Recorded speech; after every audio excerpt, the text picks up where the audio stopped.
મંગલમ ભગવાન વીરો મંગલમ ગૌતમ પ્રભુ મંગલમ સુલીભદ્રાદ્યા જૈનો ધર્મોસ્તુ મંગલમ.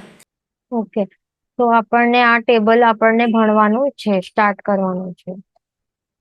કઈ કર્મ પ્રકૃતિનો ઉદય કયા ગુણ સ્થાનક થી ક્યાં સુધી હોઈ શકે છે? તો આપણે ક્યાં સુધી જોયું હતું? આપણે લગભગ અહીંયા સુધી જોયું હતું. જ્ઞાનાવર્ણ્ય અને દર્શનાવર્ણ્ય કર્મ થઈ ગયું હતું. પછી દર્શનાવર્ણ્ય, હા, જ્ઞાનાવર્ણ્ય સમજી લીધું ને આપણે કે પાંચે પાંચ જ્ઞાનાવર્ણ્ય કર્મો ક્યાં સુધી હોય છે? પહેલાથી 12મા ગુણ સ્થાનક સુધી હોય. પછી શા માટે આગળ નહીં હોય? કારણ કે ઓબ્વિયસ છે, જ્ઞાનાવર્ણ્ય કર્મ શું છે? ઘાતી કર્મ છે. તો એ 12મા ગુણ સ્થાનક સુધી જ હોઈ શકે ને, કારણ કે 13મા ગુણ સ્થાનક ઉપર શું થાય?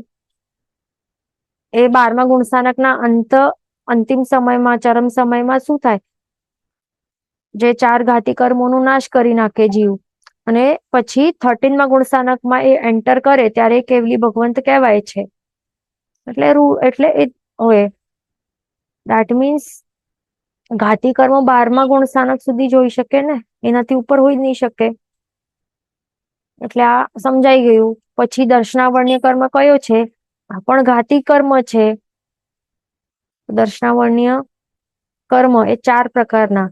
પછી ટોટલ કેટલા હોય દર્શનાવર્ણ્ય કર્મ? 9 હોય ને, 9 હોય ટોટલ. તો અહીંયા 4 દેખાય છે, બાકીના 5 ક્યાં છે? અહીંયા છે. નિદ્રા, દ્વિક, હિણદ્દી, ત્રિક. એટલે કેટલા થયા? 9 થયા ને આ ટોટલ. તો એનું આપણે સમજી લઈએ. દર્શનાવર્ણ્ય જે 4 છે: ચક્ષુ દર્શનાવર્ણ્ય, અચક્ષુ દર્શનાવર્ણ્ય, અવધિ દર્શનાવર્ણ્ય અને કેવલ દર્શનાવર્ણ્ય. આ 4 પ્રકારના દર્શનાવર્ણ્ય કર્મો એ પહેલાથી 12મા ગુણ સ્થાનકે હોઈ શકે, કારણ કે ઘાતી કર્મ ત્યાં સુધી જ હોઈ શકે, એનાથી ઉપર નહીં હોય. પછી નાશ થઈ જાય, કરી નાખે જીવ. પછી નિદ્રા, દ્વિક, એ બંને કર્મો પહેલાથી 12મા ગુણ સ્થાનક સુધી હોઈ શકે. પછી 13મા ઓનવર્ડ્સ નહીં હોઈ શકે. ધ્યાન રાખવાનું, કારણ કે હવે જીવ કેવા પછી 13મા ગુણ સ્થાનકે કેવા હોય છે? અનંત દર્શન ગુણ હોય છે, પ્રગટ થઈ જાય છે એમનામાં. પછી નિદ્રા પણ નહીં આવે ને એમને, બિલકુલ પણ ઝપકી પણ નહીં આવે, નાનકડી ઊંઘ નહીં આવે, મન પણ નહીં થાય સુવાનું કે કઈ નહીં. પછી થીણધી, ત્રિક, આ 3 પ્રકારના કર્મો એ કેવા થોડા કેવા કહેવાય? ભારી ટાઈપ કહેવાય. નિદ્રા, દ્વિક જે છે એ થોડા હળવા કહેવાય. થીણધી, ત્રિક એ થોડા કેવા કહેવાય? ભારી કહેવાય.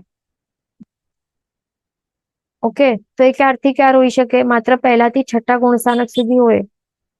એટલે જે પ્રમત અવસ્થા હોય જીવને ત્યાર સુધી જ હોય. થીણધી, ત્રિક ક્યાર સુધી હોય? પ્રમત્ત જીવને હોઈ શકે, પ્રમાદી જીવને, પ્રમાદી અવસ્થા વાળા જીવને હોઈ શકે. પ્રમાદી અવસ્થા હટે, અપ્રમત્તપણું આવે તો એટલે ત્યારે હોય જ નહીં આ થીણધી, ત્રિકો. એ ધ્યાન રાખવાનું. પછી વેદનીય. હવે ત્રીજો કર્મ કયો છે? વેદનીય કર્મના કેટલા પ્રકાર? 2 પ્રકાર હોય છે. અસાતા અને સાતા વેદનીય કર્મ, આ 2 પ્રકારના કર્મો હોય છે. તો ક્યારથી ક્યારે હોઈ શકે છે? પહેલાથી 14મા ગુણ સ્થાનક સુધી હોઈ શકે છે. એ પણ શા માટે 14મા સુધી, ઠેઠ 14મા સુધી? કારણ કે આ વેદનીય કર્મ કેવું હોય? કયા? અઘાતી કર્મ છે. અઘાતી કર્મો ક્યારે નીકળે? એ 14મા ગુણ સ્થાનક સુધી હોય ને, પછી છેલ્લે એ પછી નીકળતા હોય છે અઘાતી કર્મો.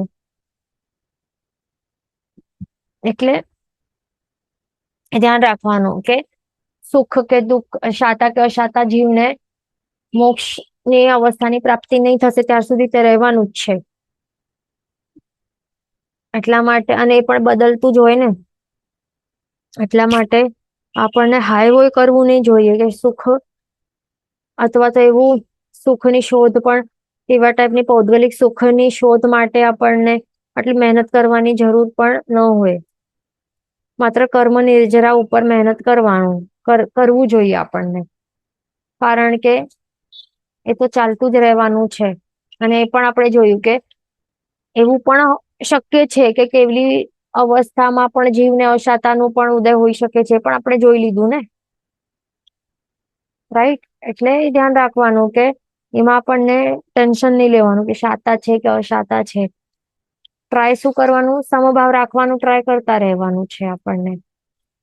ઓકે, આ એક હકીકત છે જે દેખાય છે આપણને અહીંયા. અશાતાથી આપણે ભાગી શકવાના નથી. મોક્ષ મળશે તો જ આપણે બચી શકશું, નહીં તો બચી શકવાના નથી, શાતા હોય કે અશાતા બંને. એટલા માટે સુખ ઉપર રાગ નહીં કરવું અને દુઃખ ઉપર દ્વેષ નહીં કરવું. એના ઉપરથી સમજણ આવી જાય છે આપણને. નેક્સ્ટ કયો કર્મ દેખાય છે આપણને?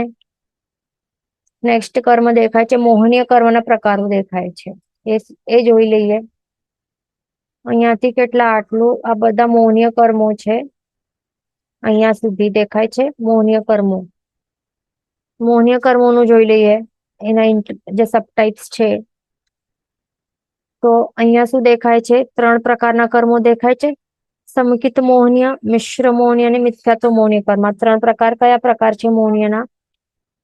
દર્શન મોહનીય કર્મના 3 પ્રકાર છે, જે આત્માના જે સમ્યક દર્શન ગુણ ને ઢાંકનાર એવા છે, કે કહેવાય રોકનાર, મલિન કરનાર, એવા 3 ટાઈપના કર્મો છે. ક્યારથી ક્યારે સુધી હોઈ શકે છે તે આપણે જોઈ લઈએ. સંકિત મોહનીય કર્મ એ 4થા થી 7મા ગુણ સ્થાનક સુધી હોઈ શકે છે. ધ્યાન રાખવાનું. આપણને લાગે કે નીચે શા માટે નહીં હોય અને એનાથી ઉપર શા માટે નહીં, એવું પણ ક્વેશ્ચન આવી શકે ને. તો એ પણ આપણે ભણી જ લીધું હતું. પણ ધ્યાન રાખવાનું શા માટે નીચે નહીં, કારણ કે પહેલા ગુણ સ્થાનક એ મિથ્યાત્વ મોહનીય કર્મ એ એનું ઉદય રહેલું હોય ને. જીવ જ્યારે પહેલું ગુણ સ્થાનક ને છોડે, આગળ વધે, તો પછી મિથ્યાત્વ દશા, મિથ્યા દૃષ્ટિ દશામાંથી નીકળી ગયો એ જ કહેવાય. કેમ? કારણ કે હવે મિથ્યાત્વ મોહનીય કર્મનો ઉદય હવે નથી એને.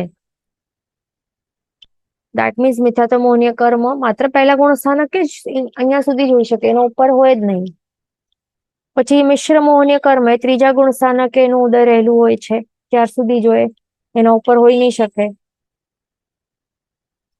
ઉપર હવે 4થો ગુણ સ્થાનક થી 7મા ગુણ સ્થાનક સુધી સંકિત મોહનીય કર્મો એનો ઉદય હોઈ શકે છે. પછી એનાથી ઉપર પણ નહીં હોઈ શકે. શૈક્ષણિક સમ્યક્ત્વ જીવ છે, શૈક્ષણિક સંકિતી જીવ હોય તો એને હોય ને સંકિત મોહનીય કર્મનો ઉદય રહેલું હોય, રાઈટ? ધ્યાન રાખવાનું. ઉપર કોણ જઈ શકે? સંકિત મોહનીય કર્મ એ 7માંથી ઉપર શા માટે નથી? તો એ રીઝન સિમ્પલ છે, આપણે પણ જોયું હતું. શું રીઝન છે? 8મા ગુણ સ્થાનક કે એનાથી ઉપર જીવ શું કરે છે? શ્રેણીવંત હોય છે ને. શ્રેણીવંત હોય છે, અને શ્રેણીવંત જીવ એ કઈ કઈ શ્રેણીનું મંડાણ કરતું હોય? માત્ર 2 પ્રકારની. ઉપશમક જીવ ઉપશમ શ્રેણી કરે, અને ક્ષપક જીવ ક્ષપક શ્રેણી નું મંડાણ કરતું હોય છે. ક્ષપક શ્રેણીમાં શું હોય? સંકિત મોહનીયનો ઉદય હોય. ક્ષપક જીવ તો આખો નાશ કરી નાખે ને. મોહનીય કર્મ જે છે ક્ષય, જે મોહનીય કર્મ જે છે, અરે શું કહેવાય, દર્શન સપ્તક છે, એનું તો નાશ કરી નાખતું હોય છે ને જીવ.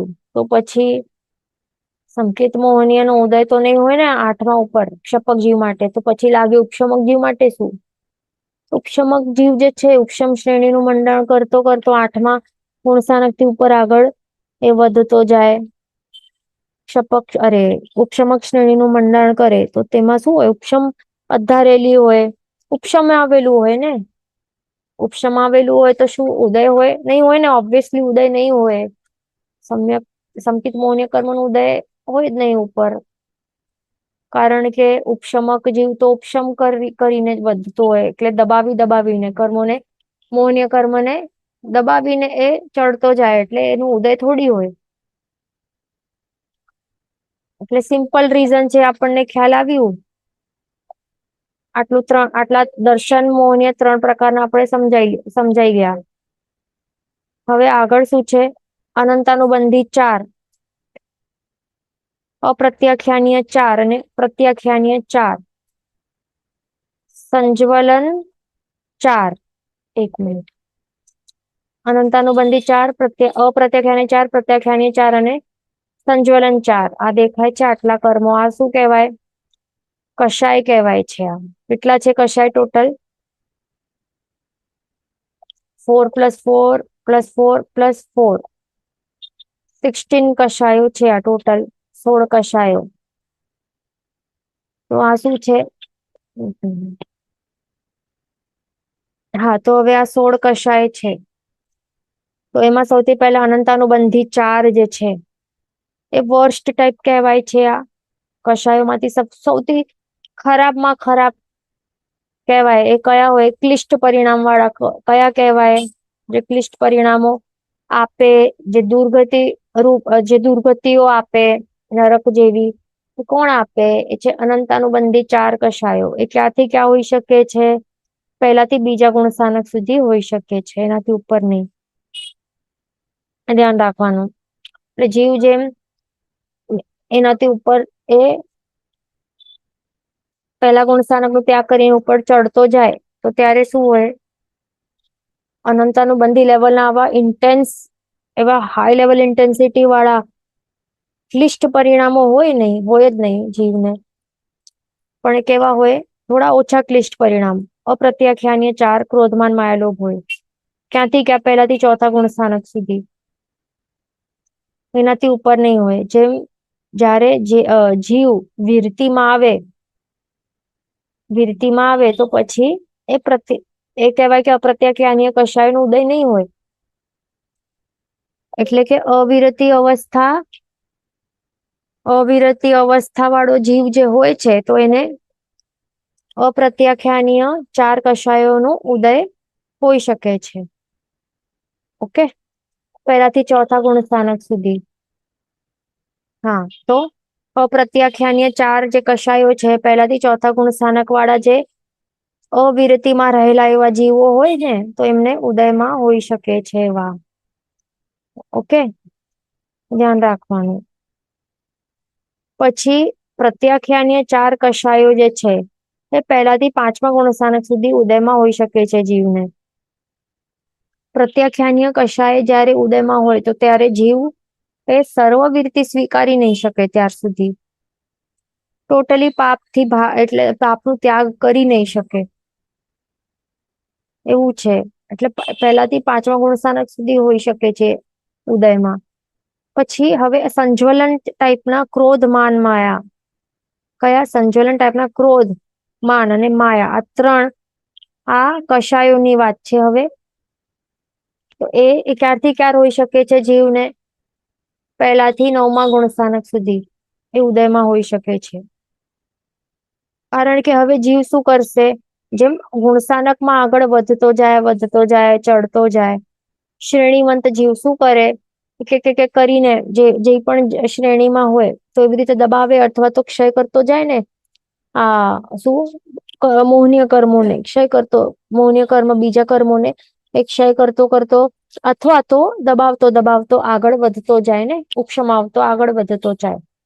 તો એવી રીતે આ 3 જે સંજ્વલન, ક્રોધમાન, માયા એ પહેલાથી 9મા ગુણસ્થાનક સુધી વાળો જે જીવ હોય ત્યાર સુધી જ હોઈ શકે, એનાથી ઉપર નહીં હોય ઉદયમાં. યાદ રાખવા, આ ઉદયની વાત છે. ઓકે, ખાસ ધ્યાન રાખવાનું. આ કયો શું ચાલી રહેલું છે આપણું? ઉદય વિધિ ચાલી રહેલી છે. એકદમ માઇન્ડમાં યાદ રાખવું ઓલ ધ ટાઈમ. અહીંયા સત્તામાં છે કે નથી એની વાત નથી, પણ ઉદયની વાત છે. એકદમ યાદ રાખવાનું કે ઉદયમાં ક્યારથી ક્યાર હોઈ શકે એ છે. સત્તામાં છે કે નહીં એ અહીંયા નથી વાત. ઉદય વિધિ છે. તો પહેલાથી 9મા ગુણસ્થાનક સુધી એ ઉદયમાં એ હોઈ શકે, એનાથી ઉપર એ ઉદયમાં નહીં હોઈ શકે સંજ્વલન, ક્રોધ, માયા, લોભ. કારણ કે 10મા ગુણસ્થાનક કે શું હોય? માત્ર એક સંજ્વલન લોભ જ બાકી હોય ને જીવને, સંજ્વલન લોભ જ બાકી હોય, બીજા બધા શું હોય, ઉપશમાવેલા હોય અથવા તો ક્ષય કરેલા હોય છે. એટલે આ ધ્યાન રાખવાનું. તો આ સંજ્વલન લોભ જે છે તો એની વાત કરીએ, ક્યારથી ક્યારે, પહેલાથી 10મા ગુણ સ્થાનક સુધી એ ઉદયમાં હોઈ શકે છે જીવને. એટલે મોહનીય કર્મમાં આપણે કહીએ સૌથી, આખા ટોટલ બધા મોહનીય કર્મોમાં આપણે જોઈએ બધું જ સબટાઇપ્સમાં, તો માત્ર આ એક સંજ્વલન લોભ જે છે, જે આ સંજ્વલન લોભ જ છે કે જે 10મા ગુણ સ્થાનક સુધી પડેલો છે ચટકીને આત્મા ઉપર. એટલે આ લોભ કેવું હશે, જે સંજ્વલન લોભ, ભલે હળવા ટાઈપનું લોભ છે, પણ મારાપણાનું ભાવ જે છે જીવને અનાદિકાળથી રહેલું છે, અને કાઢવું કેટલું મુશ્કેલ છે કે ઠેઠ 10મા ગુણ સ્થાનક સુધી પડેલું હોય, ઉદયમાં રહેલું હોય. એટલે એટલા જ માટે કહેવાય, પાપનો બાપ કોણ છે? લોભ છે. અને લોભ માં શું આવે? રાગ દ્વેષ આવે. એટલા જ માટે એવરી ટાઈમ, હર વખત શું ગુરુ ભગવાન તો આપણને એ જ કહેતા હોય કે રાગ દ્વેષને તોડો, રાગ દ્વેષને તોડો, મારા પણ મારું મારું નહીં કરો, ત્યાગ ભાવ વધારો, એ જ કહેતા હોય ને. એટલા જ માટે, કારણ કે સૌથી ડિફિકલ્ટ જે કહેવાય કાઢવા માટે આ જ છે, આ લોભ. હજી કોઈ ક્રોધ શાંત કરીને ક્ષમાવાન બની શકે, હજી કોઈ અભિમાની, જે માન છે, અહંકાર છે, એ દબાવીને હજી કોઈ કેવું ડાઉન ટુ અર્થ બની શકે, હજી કોઈ માયા સ્ટોપ કરીને, ઓછો કરીને સરળ બની શકે. પણ લોભ જે છે, મારાપણાનો ભાવ, હજી વસ્તુ ઉપર આપણે સ્ટોપ કરી શકીએ, પણ જે શરીર છે પોતાને મળેલું, એના ઉપરથી કેવી રીતે કાઢાય? કેવી રીતે ત્યાગ કરી શકાય? એ હજી રહેલું જ હોય ને. બહુ ડિફિકલ્ટ છે આ મારાપણાનો ભાવ કાઢવા માટે.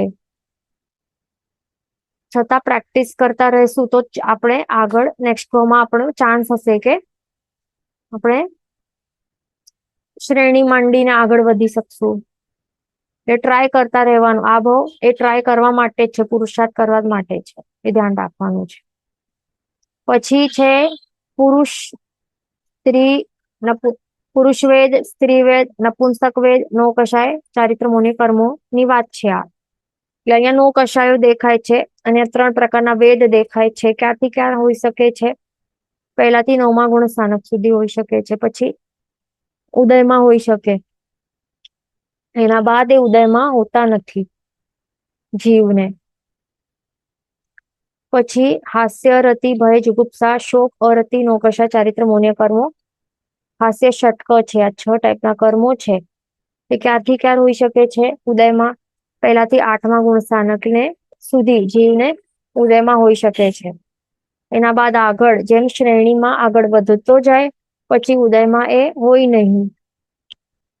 ઓકે, એટલે દેટ મીન્સ ઉદયમાં હોય નહીં, તો પછી આગળ વધતો જે જીવ શ્રેણીવંત જીવ છે, તો એને ન હાસ્ય આવે, ન ગમો અણગમો થાય, ને ડર લાગે, ન શોક થાય, કે ન દુર્ગંછા આવે, ને કઈ. બરાબર, ધ્યાન રાખવાનું.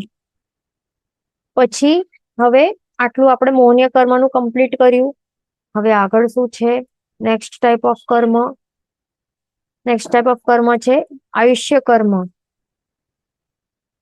આયુષ્ય કર્મના 4 પ્રકાર છે: નરક, તિર્યંચ, મનુષ્ય અને દેવ આયુષ્ય કર્મ. 4 પ્રકારના આયુષ્ય કર્મ એ આપણે જોઈ લઈએ. હવે અહીંયા દેખાય છે નરક આયુ. એનો ઉદય પહેલાથી 4થા ગુણ સ્થાનકે સુધી જીવને હોઈ શકે છે. એના બાદ આગળ જીવને આ કર્મ ઉદયમાં હોઈ નહીં શકે. કેમ? કારણ કે હવે જીવ આગળ વધતો જે જીવ હવે વીરતીમાં આવી, હવે જે જીવ જે છે એ વીરતીમાં હવે આવશે. જે દેવ અને નારકી હોય છે, તો એને કયા માત્ર 4 ગુણ સ્થાનકો હોઈ શકે છે.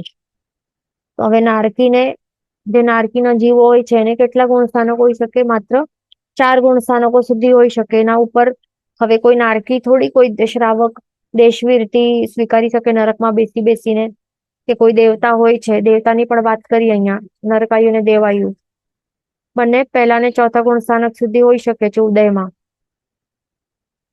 આ બંને કર્મો ઉદયમાં પહેલાથી ચોથા ગુણ સ્થાનકે જ હોઈ શકે, એનાથી ઉપર નહીં હોઈ શકે. કારણ કે આવું આયુષ્ય ભોગવતો જીવ, નરકાયુ કે દેવાયુ જેનું ઉદય ચાલી રહેલું છે, આવા કર્મો જે ભોગવે રહ્યો છે જીવ, તો આવા જીવો શું દેશવીરતીધર શ્રાવક બની શકે? 12 વ્રત 5 અણુવ્રત કઈ સ્વીકારી શકે? દીક્ષા સ્વીકારી શકે? કઈ નહીં કરી શકે ને. તેઓ કેવા અવિરતિમાં રહેલા છે ને, એટલે અવિરતિ વાળી અવસ્થા વાળું છે. આવા ટાઈપનું આયુષ્ય અવિરતિની અવસ્થા વાળું છે. કમ્પલસરી અવિરતિમાં રહેવું પડે એવું છે. પછી છે તિરંચાયુ. એ પહેલાથી 5મા ગુણ સ્થાનક સુધી ઉદયમાં હોઈ શકે છે. 5મા ગુણ સ્થાનકે પણ જે તિરંચાયુ જે ભોગવી રહ્યો હોય જીવ, તો એ જીવ 5મા ગુણ સ્થાનકે ચડી શકે છે. ચંડ કૌશિક સર્પનું એક્ઝામ્પલ છે. સર્પ હતું, તિરંચ હતું. એને શું પ્રભુ મહાવીર સ્વામી ભગવાનના જે શું કહેવાય બુજ ચંડ કૌશિક ને જે પ્રતિબોધ આપ્યું હતું પ્રભુએ, એમના કરુણાના કારણે કરેલા જે ઉપકાર, મહા ઉપકારના કારણે એને શું અનશન સ્વીકાર્યું હતું અને સ્થિર થઈ ગયો કે જ્યાં હતો ત્યાં જ. હવે બોડી નહીં હલાવશે. મારા કારણે કેટલા ભસ્મીભૂત થઈને મરી ગયા છે, મારા નજર વિષના કારણે કે વિષના કારણે. દૃષ્ટિ વિષ સર્પ હતો, મારા કારણે કેટલું બધું પાપ થયું છે, એક્સેટ્રા એક્સેટ્રા વિચારીને ત્યાં સ્થિર થઈ ગયો અનશન સ્વીકારીને. પછી દેશવીરતીધર શું બન્યો? દેશવીરતીધર જીવ બન્યો અને 5મા ગુણ સ્થાનકે ચડ્યો, એ સર્પવાળી અવસ્થામાં. એવું હોય છે. એટલે તિરંચો પણ આવી શકે છે 5મા ગુણ સ્થાનક સુધી. આ તિરંચાઈ ઉદયમાં હોઈ શકે છે. એનાથી ઉપર એ ઉદયમાં નહીં હોઈ શકે, કારણ કે 6ઠ્ઠા ગુણ સ્થાનકે સર્વવીરતી હોય. દીક્ષા થોડી સ્વીકારી શકે કોઈ પણ તિરંચો.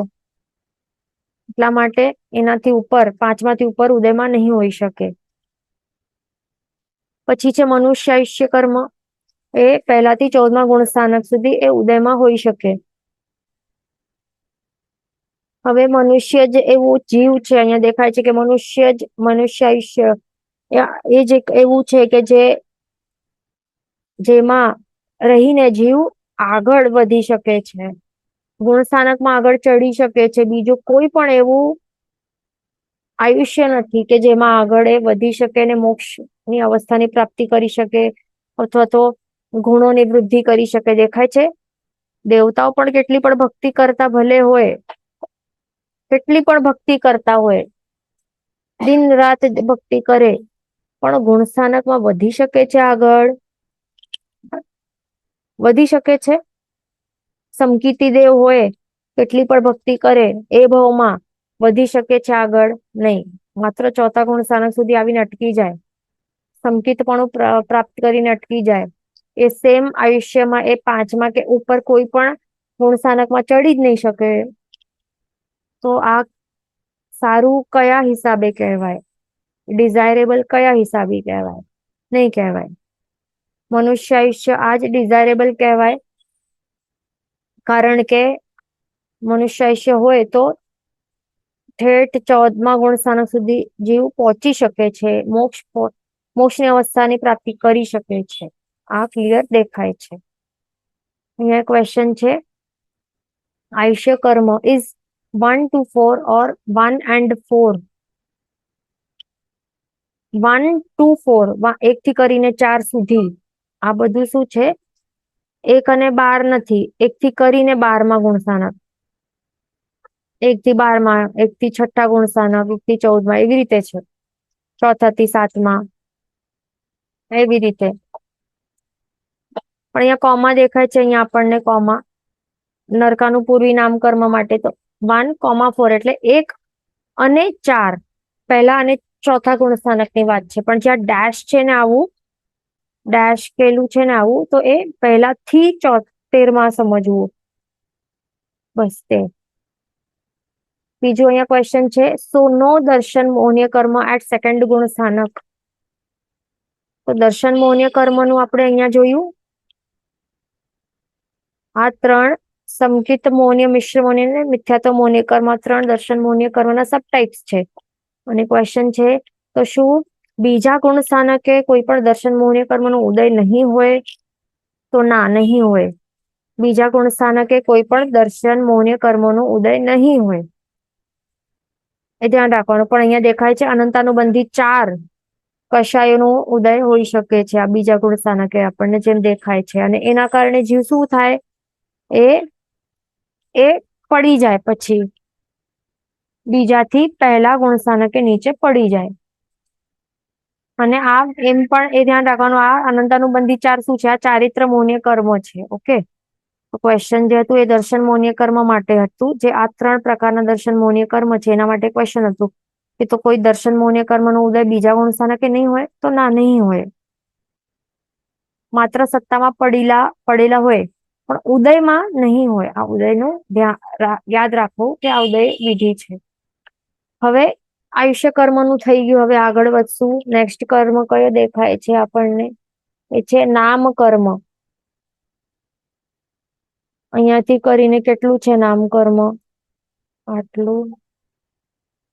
અહીંયા સુધી છે નામ કર્મ. ઓકે, તો આટલું છે નામ કર્મ.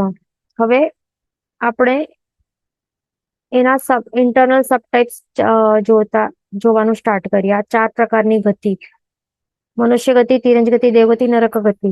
નામ કર્મ, આ બધા નામ કર્મ છે. ઓકે, તો હવે આ 4 પ્રકારની ગતિ નામ કર્મો છે. આ મનુષ્ય ગતિ નામ કર્મ એ આપણને આ બધું, આ ગતિ નામ કર્મ માટે આપણને યાદ કેવી રીતે રાખવું? આયુષ્ય હિસાબે. મનુષ્ય ગતિ નામ કર્મનું ઉદય ક્યારે હોય? જીવનું મનુષ્ય આયુષ્ય નું ઉદય ચાલી રહેલું હોય તો ત્યારે જ મનુષ્ય ગતિ નામ કર્મનું ઉદય ચાલી રહેલું હોય. એટલે એ પણ પહેલાથી જ 14માં ગુણ સ્થાનક સુધી. તિરંજ ગતિ નામ કર્મનું ઉદય ક્યારથી ક્યાર હોય? પહેલાથી 5મા ગુણ સ્થાનક સુધી હોય. એ પણ તિર્યંચાયુ જ્યારે ઉદયમાં હોય ત્યારે. દેવગતિ નામ કર્મ પણ 1 થી 4, અને નરક ગતિ નામ કર્મનો ઉદય 1 થી 4. આ પણ સેમ જ છે. આ પણ સિમ્પલ છે. સેમ રીઝન્સ સેમ છે. ઓકે, ધ્યાન રાખવાનું. એટલે ગતિ જે ડિઝાયરેબલ છે મોક્ષ માટે, એ મનુષ્ય ગતિ જ ડિઝાયરેબલ અને બેસ્ટ છે.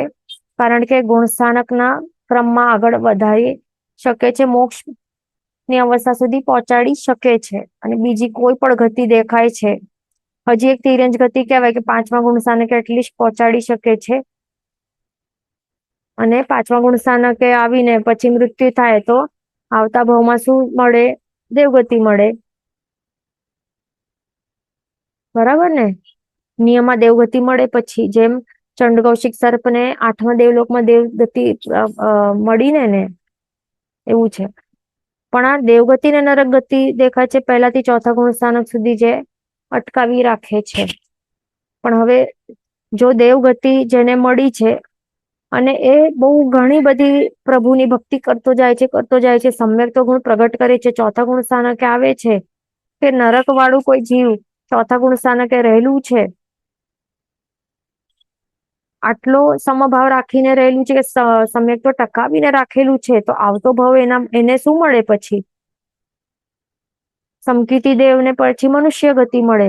સમકીર્તિ નારકીને શું મળે? સમકીર્તિ નારકીને શું મળે? પછી આગળનો ભાવ મનુષ્ય ભાવ મળે. એટલે જો સમકિત જ્યારે હોય, સમકિતી અવસ્થામાં જો આયુષ્ય કર્મનું બંધ કરે આવતા ભાવનું, તો મનુષ્ય મળે. એટલે મેન અહીંયા શું છે? સમ્યક્ત્વ એ બહુ જ ઇમ્પોર્ટન્ટ એવું આત્માનું ગુણ છે. ઓકે, એ ધ્યાન રાખવાનું. હવે જાતિ ચતુષ્ક, ઇન્દ્રિય, બેન્દ્રિય, તેન્દ્રિય, ચૌરિન્દ્રિય, આ 4 પ્રકારના જાતિ નામ કર્મ, એને જાતિ ચતુષ્કે પહેલા અને બીજા ગુણ સ્થાનકે જ ઉદયમાં હોઈ શકે, પહેલાથી બીજા ગુણ સ્થાનક સુધી, એનાથી ઉપર નહીં. એટલે ચૌરિન્દ્રિય, એકેન્દ્રિય, બેન્દ્રિય, તેન્દ્રિય, ચૌરિન્દ્રિયપણા વાળા જે જીવો હોય છે, આવી જાતિ મળેલા જીવો હોય, તો એમને તેઓ પહેલા અને બીજા ગુણ સ્થાનક સુધી એ હોઈ શકે છે. આવા ટાઈપનો કર્મોના ઉદયવાળા જે જીવો હોય છે એ ગુણસ્થાનકે ઉપર નહીં ચડી શકે. માત્ર પંચેન્દ્રિય એવી જાતિ છે કે પહેલાથી પહેલાથી કરીને 14માં ગુણસ્થાનક સુધી ઉદયમાં હોઈ શકે છે. પછી ઔદારિક દ્વિકમાં કોણ આવે? શરીર. ઔદારિક શરીર નામ કર્મ અને અંગોપાંગ નામ કર્મ. ઔદારિક અંગોપાંગ નામ કર્મ. તો એ પહેલાથી 13માં ગુણસ્થાનક સુધી એ ઉદયમાં હોઈ શકે છે. ઔદારિક શરીર જે છે એ કોને મળેલું હોય છે? શરીર અને અંગોપાંગ એ તો મનુષ્ય અને તિર્યંચ બંનેને મળેલું હોય છે ને, એ ધ્યાન રાખવાનું. તો અહીંયા આપણને એ ધ્યાન રાખવાનું કે પહેલાથી 13માં ગુણસ્થાનક સુધી ઉદયમાં હોય, પછી આગળ શું હોય છે એનું ઉદય પછી હોતું નથી 14માં ગુણસ્થાનકમાં. એ આપણે લાસ્ટ ક્યારેક આપણે જોયું હતું, રાઈટ? શરીર નામ કર્મનો ઉદય નહીં હોય તો પછી ગમન પણ નહીં હોય, એ પણ આપણે ભણ્યું હતું ને. પૂદગલ વિપાકી જે પણ પ્રકૃતિ હોય તો એ પછી નહીં હોય. અહીંયા દેખાય છે ટેબલમાં ઔદારિક દ્વિક, એનું ક્યાં થાય છે? ઉદય વિચ્છેદ. 13મા ગુણસ્થાનકના અંતમાં ઉદય વિચ્છેદ થઈ ગયું ને. પૂદગલ વિપાકી પ્રકૃતિ છે, શરીર વિપાકી પ્રકૃતિ છે, તો એનું ઉદય વિચ્છેદ થઈ ગયું. હવે ગમનાગમન પછી હવે નહીં હોય. એના કારણે એ આપણે ભણી લીધું હતું, રાઈટ? તો અહીંયા આપણે શું જોયું? ક્યાં હતા આપણે? હા, ઔદારિક દ્વિક એ પહેલાથી 13મા ગુણસ્થાનક સુધી જ ઉદયમાં હોય. હવે આપણે જે પણ આ ટેબલ ભણી રહ્યા છે ને, એવી રીતે સમજવું કે હમણાં સુધી ઉદય વિધિ જે પણ આપણે ભણીને, તો આખું એનું શું છે, આ સમરાઈઝ કરી રહ્યા છે શોર્ટમાં. ઓકે, એવું જ છે, એ ધ્યાન રાખવાનું. જે પણ આપણે ભણ્યું ઉદય વિધિમાં, એનું આખું શોર્ટમાં આપણે સમરાઈઝ કે રિવિઝન કરી રહ્યા છે, એવું જ સમજવાનું અહીંયા, અલગ પર્સપેક્ટિવથી. પછી છે વૈક્રિય દ્વિક. એમાં કોણ આવે? બે કર્મો, વૈક્રિય શરીર નામ કર્મ અને વૈક્રિય અંગોપાંગ નામ કર્મ. એનું ઉદય ક્યારથી ક્યાર સુધી હોય? પહેલાથી 4થા ગુણસ્થાનકે સુધી હોઈ શકે છે એનું ઉદય. હવે એમાં વૈક્રિય દ્વિક કોને હોય ઉદયમાં? વૈક્રિય દ્વિક કોના રિલેટેડ છે? દેખાય છે આ એક તો આ અને એક તો આ. કોણ? નરકાયુ ના ઉદયવાળા જીવ અને અથવા તો દેવાયુ ના ઉદયવાળા જીવ, દેવગતિ નામ કર્મ ના ઉદયવાળા જીવ, એટલે એ જ કહેવાય ને નરગતિ ના ઉદયવાળા જીવ, એ જ. ઓકે, તો એવા ઉદય આ નરકાયુ કે દેવાયુ ના ઉદયવાળા જીવને વૈક્રિય દ્વિક ઉદયમાં હોય તો નરકાયુ વાળું નો દેખાય છે પહેલાથી 4 દેવાયુ નું. તો એ જ સેમ રીઝન છે કે એટલા માટે નરક દ્વિક નો પણ ઉદય પહેલાથી 4થા ગુણસ્થાનકે હોઈ શકે છે. ઓકે, આટલું તો સિમ્પલ. પછી આહારક દ્વિક નામ કર્મમાં શું આવે? આહારક શરીર અને આહારક અંગોપાંગ નામ કર્મ. એ અહીંયા માત્ર 6થા ગુણસ્થાનકે જ ઉદયમાં હોઈ શકે છે. એ દેખાય છે ને આપણને, એક જ ગુણસ્થાનકે ઉદયમાં હોઈ શકે છે. કેમ? કારણ કે એ પણ કોને? એ પણ ટર્મ્સ એન્ડ કન્ડિશન આપણે તો ભણીએ હતું. જે પ્રમત અવસ્થા વાળા એવા સર્વ વિરતિધર, 14 પૂર્વધર, લબ્ધિધર એવા મુનિ ભગવંત ને જે પણ એવા ઈચ્છા વાળા હોય પણ કે સમવસરણમાં બિરાજમાન એવા પ્રભુને દર્શન કરવાનું છે, કે અથવા તો એમને કઈ સંશય આવ્યું છે, એ ક્લેરિટી માટે એમને જવાનું છે, તો એ જ પછી એ એવી રીતે નિર્માણ કરવાનું શરૂ કરે. તો ત્યારે આહારક દ્વિક ત્યારે ઉદયમાં સમજવું, માત્ર 6થા ગુણસ્થાનકે. પછી છે તૈજસ શરીર નામ કર્મ અને કાર્મણ શરીર નામ કર્મ. તો આ બંને પ્રકારના નામ કર્મોનું ઉદય ક્યારે હોય જીવને? પહેલાથી 13મા ગુણસ્થાનકે. તો આ પણ આપણે ભણ્યું હતું કે ઓલ ધ ટાઈમ આ ઉદયમાં રહેલું જ હોય. દેખાય છે ને, ઓલ ધ ટાઈમ એટલે એમ કહી શકાય કે ક્યારથી? તો અનાદિકાળથી હતું ઉદયમાં ને હમણાં પણ છે, અને ક્યાર સુધી રહેશે? જ્યાર સુધી આપણે 13મા ગુણસ્થાનક સુધી નહીં પહોંચું ત્યાર સુધી ઉદયમાં રહેવાનું જ છે. એ પાર કરશું ને, એટલે જ્યારે 14મા ગુણ સ્થાનકે આવશું ને, જે વખતે જે દિવસે જે પળે આવશું, તો ત્યારે જઈને આ બંને કર્મો નું ઉદય બંધ થશે, ઉદય વિચ્છેદ થશે. ત્યાર સુધી એ ઉદયમાં રહેવાના છે. એટલે અનાદિકાળથી ઉદયમાં હતા બંને આ તેજસ અને કર્મણ શરીર નામ કર્મો. અને અહીંયા ક્વેશ્ચન છે વાય નો ટુ 14. હવે 14મા ગુણ સ્થાનકે શું હોય? 14મા ગુણ સ્થાનકે એનો ઉદય નહીં હોય. કેમ? રીઝન શું છે? કારણ કે આ બંને કેવા છે? તેજસ શરીર નામ કર્મ, કર્મણ શરીર નામ કર્મ. શરીર વિપાકી છે, પૂદગલ વિપાકી પ્રકૃતિઓનું શું થાય? એનું શું થાય છે? 13મા ગુણ સ્થાનકના અંતમાં, 13મા ગુણ સ્થાનકના અંતમાં એનો ઉદય વિચ્છેદ થઈ જાય છે ને, આપણે ભણ્યું હતું, એ યાદ રાખવું. શું? કે જે પણ પૂદગલ વિપાકી શરીર વિપાકી કર્મો હોય એનું ઉદય વિચ્છેદ ક્યાં થાય છે? 13મા ગુણ સ્થાનકના અંતમાં થઈ જાય છે. અને એમ પણ જીવ હવે શું કરશે? યોગ નિરોધ કરવાનું છે, કરે છે ને, ત્યારે 13મા ગુણ સ્થાનના છેલ્લા અંતર મુહૂર્તમાં એ યોગ નિરોધ કરે છે. ઓકે, એટલા માટે પછી હવે શું છે? પ્રથમ સંગયણ. હવે એ પણ આપણે અહીંયા જોઈ શકીએ, કર્મણ શરીર નામ કર્મ જે છે એનું રોલ શું છે? એનું વિપાક શું છે? કે જે કર્મો છે એની ગોઠવણ અરેન્જમેન્ટ વગેરે એ કરે છે, એક કર્મણ શરીર તરીકે એવી રીતે બનાવે છે.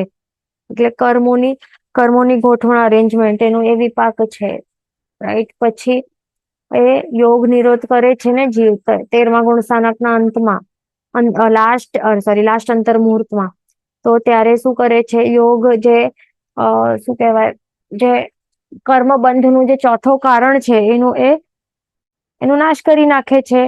નાશ કરી નાખશે તો પછી હવે કર્મોનું તો બંધ થવાનું નથી, કર્મોનું બંધ જ નહીં થાય તો પછી કર્મણ શરીર નામ કર્મનો રોલ જ શું રહેશે? પછી એક શું ગોઠવણ કરશે ને શું કરશે? એટલે કે એનું પણ ઉદય પછી હોય નહીં, એનું એમ પણ ઉદય વિચ્છેદ ત્યારે એ કરી લે છે જીવ. પછી હવે નેક્સ્ટ છે સંગયણ નામ કર્મ. એમાં પ્રથમ આટલા સંગયણ નામ કર્મ દેખાય છે, 6 સંગયણ નામ કર્મ. હવે પ્રથમ સંગયણ નામ કર્મ વજ્ર ઋષભ નારાજ સંગયણ નામ કર્મ એ પહેલાથી 13મા ગુણ સ્થાનક સુધી ઉદયમાં હોઈ શકે છે જીવને. ઓકે, પછી આગળ નહીં હોય 14માં, બીકોઝ આ પૂદગલ વિપાકી કર્મ છે, એટલા માટે એનું ઉદય વિચ્છેદ થઈ જશે 13મા ગુણ સ્થાનકના અંતમાં. અને પ્રથમ સંગયણ નામ કર્મ એ જીવ જે એ જ કેવલી બની શકે છે, એટલા જ માટે એ અહીંયા સુધી 12મા અને 13મા ગુણ સ્થાનકે એનું ઉદય એ શક્ય છે. અને પણ શા માટે? કોણ કરી શકે? અરે કોને, કયા જીવને ઉદય હોય? જે ક્ષપક શ્રેણીનું મંડાણ કરનાર એવા જે જીવો હોય છે પ્રથમ સંગયણ વાળા, તેઓ જ જઈ શકે. મેઇન ફર્સ્ટ ઓફ ઓલ જે પહેલા સંગયણ વાળા જે જીવો હોય છે, પ્રથમ સંગયણ વાળા જીવો, તેઓ ક્ષપક શ્રેણીનું મંડાણ કરી શકે. બીજા કોઈ કરી શકે? નહીં કરી શકે. કેમ? કારણ કે બીજા કોઈ મોક્ષગામી બની નહીં શકે ને, યોગ્ય જ નથી બીજા કોઈ સંગયણ વાળા. અને જે એ અયોગ્ય છે મોક્ષની પ્રાપ્તિ કરવા માટે એ જ ભાવમાં, તો પછી એક ક્ષપક શ્રેણીનું મંડાણ પણ કરી જ નહીં શકે એ ભાવમાં. સિમ્પલ છે. તો એટલા માટે જે પ્રથમ સંગયણ વાળા એટલે જે ક્ષપક શ્રેણી જેનું મંડાણ કરે એવા જે હોય, તો એ બધા પ્રથમ સંગયણ વાળા જ હોય, અને તેઓ જ પછી આવી રીતે 12મા 13મા ઉપર જઈ શકે ને, એટલા માટે અહીંયા છે આ. પછી બીજું ત્રીજું સંગયણ નામ કર્મનો ઉદય પહેલાથી 11મા ગુણ સ્થાનક સુધી હોઈ શકે છે જીવને. તો આ ઉપશમ શ્રેણીનું મંડાણ કરી શકે છે જીવ, અને પછી ત્યાંથી ત્યાં યુટર્ન કરીને પડી જાય, પછી 11માંથી કરીને નીચે પડી જાય. અને જે પણ ઉપશમ શ્રેણી વાળા એટલે જે ઉપશમ શ્રેણીનું મંડાણ કોણ કરી શકે? કયા સંગયણ નામ કર્મના ઉદય વાળા જીવ? પહેલું, બીજું અને ત્રીજું. 3 સંજ્ઞાના નામકર્મના ઉદયવાળા જીવ ઉપશમ શ્રેણીનું મંડાણ કરી શકે, એ ધ્યાન રાખવાનું. પણ એ ઉપશમ શ્રેણી વાળા એ 11મા ગુણસ્થાનક સુધી જે જઈ શકે ને પછી ત્યાંથી નિયમમાં પડે, એટલા માટે 1 થી 11 છે અહીંયા લખેલું, એ ધ્યાન રાખવાનું. બધું રીઝન્સ છે, સમજીને આપણે કરીને તો આ સમજણ જો રહેલી હોય ને, રીઝનિંગ બેઝિક કોન્સેપ્ટ જો સેટ હોય મગજમાં, તો પછી આ બહુ ઈઝી છે. આખો ટેબલ બહુ ઈઝી છે, કઈ બાહટ કરવાની જરૂર નહીં પડે. આ રીઝનિંગ આપણે વિચારીને થોડું વિચારવું પડે રીઝનિંગ, તો પછી આવી જાય. આટલું ઈઝી છે. ઓકે, એટલે બીજા ત્રીજા સંજ્ઞા આપણે સમજી લીધું કે પહેલાથી 11માં શા માટે છે. પછી છે 4th, 5th અને 6th સંજ્ઞા નામ કરવાના ઉદયવાળા જીવો. તો એમનું ઉદય જીવો નહીં, આ નામકર્મનો ઉદય 3 પ્રકારના નામકર્મનો ઉદય પહેલાથી 7મા ગુણસ્થાનક સુધી જ હોઈ શકે છે, એનાથી ઉપર નહીં હોઈ શકે. કારણ કે આવા ટાઈપના સંજ્ઞાવાળા જીવો એ શ્રેણીનું મંડાણ જ નહીં કરી શકે, કોઈ પણ શ્રેણી. ક્ષપક શ્રેણીનું મંડાણ તો ઓબ્વિયસલી બિલકુલ કરી જ નહીં શકે, પણ ઉપશમ શ્રેણીનું પણ મંડાણ નહીં કરી શકવાના. જેમ કે એક્ઝામ્પલ આપણી વાત છે, અહીંયા જોઈ લેવાનું. ઓકે, એટલે છઠ્ઠા સંજ્ઞા આપણે 4th, 5th, 6th સંજ્ઞા નામકર્મના ઉદયવાળા જીવ માત્ર પહેલાથી 7મા ગુણસ્થાનકે એનું ઉદય હોઈ શકે છે. પછી છે 6 સંસ્થાન નામકર્મો. તો 6 સંસ્થાન નામકર્મોનું ઉદય પહેલાથી 13મા ગુણસ્થાનક સુધી એનું ઉદય હોઈ શકે છે. સંસ્થાન એટલે કે આકાર, જે શરીરનું જે પ્રપોર્શન, આકાર, દેખાવ જે પણ છે એ પ્રપોર્શનેટ છે કે એની બોડી પ્રપોર્શનેટ હોય તો સારી લાગે જોવામાં, અને જો પ્રપોર્શનેટ નહીં હોય, પરફેક્ટ નહીં હોય મેઝરમેન્ટ્સ, તો પછી જેમ કે પગ ટૂંકા હોય, ઉપરનું શરીર લાંબુ હોય અને પગ ટૂંકા હોય તો કેવું લાગે? અથવા તો ઉપરનું શરીર ટૂંકું હોય અને પગ એકદમ લાંબા હોય તો કેવું લાગે?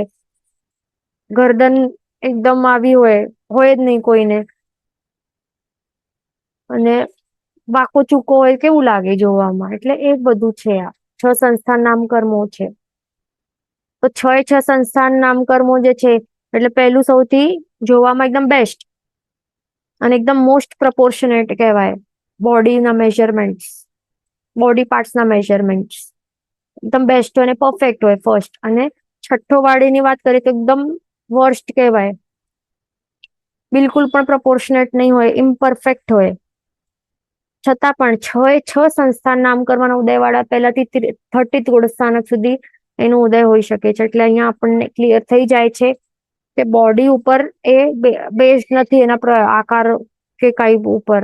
એટલે આપણને જજ નહીં કરવું કે અરે આ તો શું કુબળો છે, કુબ્જ છે, તો આ કુબડાને કેવલ જ્ઞાન થઈ શકે કે શ્રેણીનું મંડાણ કરી શકતો હશે કે નહીં, કે આ તો બહુ વધારે પ્રપોર્શનલ છે, તો આ તો ઉત્તમ વ્યક્તિ છે, હશે ઉત્તમ વ્યક્તિ હોઈ શકે, બટ ન પણ હોઈ શકે,